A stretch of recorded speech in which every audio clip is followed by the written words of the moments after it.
এই যে আমার সোনা মা এখন দোলনায় দুলতে দুলতে এখন ভাতু খাচ্ছে, ঠিক আছে। এই রকমভাবে এখন ওকে খাওয়ানো হচ্ছে।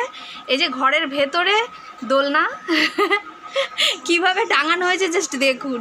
আর এই যে আমার সোনা শুয়ে রয়েছে, আর এই যে আমি খাওয়াচ্ছি, এই রকমভাবে ওকে খাওয়াতে হচ্ছে, তাও দুষ্টুমি করছে। আরে বাপরে দেখো কি দুষ্টুমি করছে। ছেড়ে দাও মা, তুমি বললে যে দোল দিলে খাবে, দুষ্টু করো না, ছাড়ো ছাড়ো ছাড়ো মা, ছেড়ে দাও, ছেড়ে দাও ছেড়ে দাও ছেড়ে দাও ছেড়ে দাও। আচ্ছা একটু জল খাও, একটু জল খাও, একটু জল খাও। এইটা ছাড়ো, এটা ছাড়ো, এটা ছাড়ো, এটা ছাড়ো।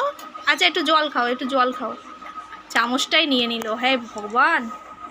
এ দুষ্টু, দুষ্টু দোল খাচ্ছ, দুষ্টু দোল খাচ্ছ, দুষ্টু মা।